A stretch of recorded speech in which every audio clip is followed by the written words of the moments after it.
128 cilvēkiem 1. aprīlis joku diena iesākās ar 107 km garu skrējienu no Rīgas līdz Valmierai. Lai arī izklausās neticami, tas nebūtu nav nekāds joks. Ar mainīgu lietus daudzumu un dažādiem izaicinājumiem trasē līdz finišam tika 96 sportisti. Šogad prognozētā distances rekorda gāšana vīru konkurencē gan neizdevās, tomēr starp sievietēm finiša rekords tika pārspēts. Rīga, Latvijas universitāte. Vieta, kur neilgi pirms pusnakts pulcējās ultragaro distanču skrējēji, kuri pieņēmuši izaicinājumu mērot 107 km garo distanci no Brīvības pieminekļa Rīgā līdz Sīmeņa baznīcai Valmierā. Vēl pirms starta skrējējiem izturību un veiksmi trasē novēl jaunievēlētā Latvijas Vieglatlētikas savienības prezidente Ineta Radeviča un Valmieras pilsētas mērs Jānis Baigs. Iemūžinot emocijas fotomirkļos un vēl pēdējo reizi pārbaudot ekipējumu, dalībnieki dodas uz sacensību starta vietu – Brīvības pieminekli. Pastāst, kādas sajūtas pirms skrējiena?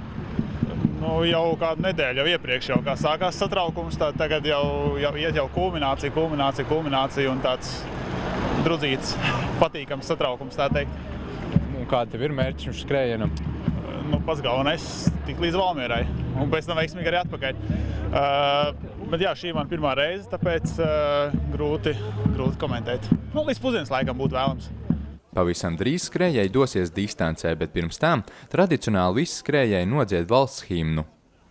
Kur Latviju meitas zied, kur Latviju dēli dzied, lai mūs tur laime died, mūs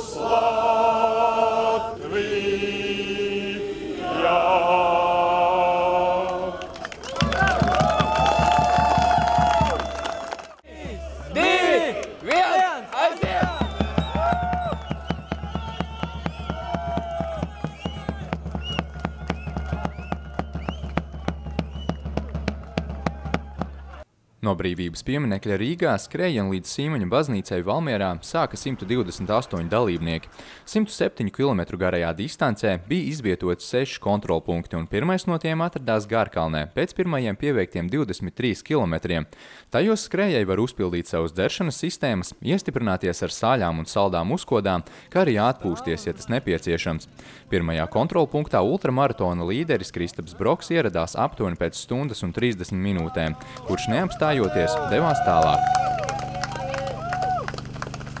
Tumsējot ar gaismu, pirms 4. kontrolpunkta jeb 64 km atzīmes trasē notika negaidīts pavērsiens vīru konkurencē, jo no sacensībām izstājās skrējiena līderis Kristaps Broks. Līdz 60. km atzīmei un aizvadītām aptuveni 5 stundām no skrējieni bija izstājušies jau 10 dalībnieki.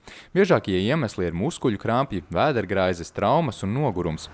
Kā atklāja sacensību organizators Matīs Vecvagaris, iespējams tas tāpēc, ka skrējēji nav raduši skriet naktī. Viena versija varētu būt tāda, ka tā skriešana ir naktī un daudz trenējās pa dienu un nav bijuši treniņi naktī.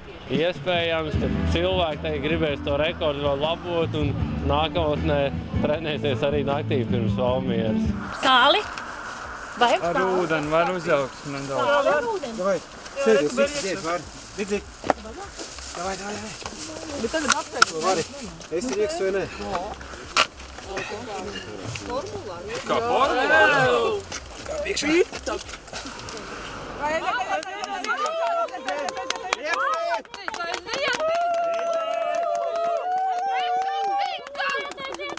Lai arī šogad tika liktas lielas cerības, ka tiks pārspēts visu laiku labākais trases rekords – 8 stundas un 1 minūte, šoreiz to tomēr neizdevās pārspēt. Sacensību uzvarētājs Didis Gļušņevs finišu sasniedz 8 stundās un 27 minūtēs.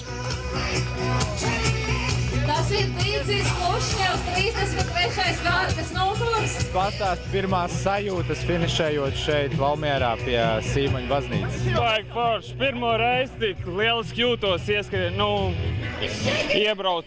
ierodoties Valmierā, precīzāk sakot. Kāda bija distance, kā skrējās šodien? Sākums bija ideāls. Taisīja backupu Kristapam, kurš, diemžēl, nolūza. Labi, viņam tur problēmas bija. Bet, jā, rieksts vārds jātur.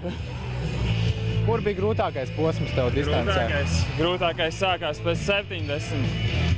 Kad man apdzina, bet tad man komanda sapurnāja, saka, ka es taču rieks vai nees, un tad aizgāja.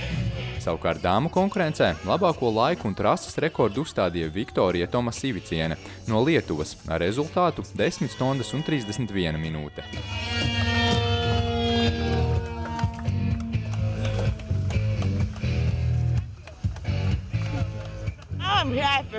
Tagad es esmu laimīga. Pēc 10 stundām un 30 minūtēm Lietuvu es beidzot esmu laimīga. Kāda bija distance un laikapstākļi? Jāsaka, ka laikapstākļi bija izaicinoši, un arī pats skrējiens bija grūts. Tas bija ļoti grūts skrējiens, jo jāskrien pa ceļa malu, tad vēl lietus un smagās automašīnas, kas brauc garām un apšļāts ar dubļiem. Skrējiens bija izaicinošs, bet tagad ir labi. Skrējiens soļojams Rīga Valmiera ir ne tikai skriešanas sacensības, bet arī vienīgais labdarības skrējiens Latvijā. Finišā skrējējuši sagaidīja arī Lāsma Zukure, meitene, kuras veselības uzlabošanai tika vākti ziedojumi. Ārstniecības kursam uzgaitas robota. Jūs arī šeit esat sagaidat šos te skrējējus. Kādām sajūtām jūs viņus sagaidat? Ar priecīgām, iedvesmojošajām. Cilvēki var visu. Visādā ziņā es nebiju domājis, ka tādas emocijas būs. Tiešām ir sajūsma par to, ka cilvēki var noskriet 8 stundas un vēl būt tik žirgti, lai viņiem Dievs palīdz. Rīgā rehabilitācijas centrā Poga ir jāiziet kurs, un tam arī mēs tad ziedojam. Savācam, tas kurs ir 1 mēnesi, un tādi ir šogad 3 kursi paredzēti. Katrs maksā tur noteikti naudas summa, tur 2600 apmēram.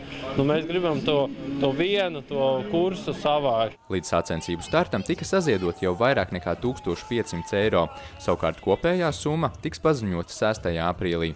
Šogad skrējienā dalību bija pieteikuši skrējēji no 10 valstīm un no 128 dalībniekiem, kas startē no Brīvības pieminekļa Rīgā līdz Sīmeņa baznīcai Valmierā, tika izturīgākie 96 sportisti. Malacis, apsveicu, vērsts.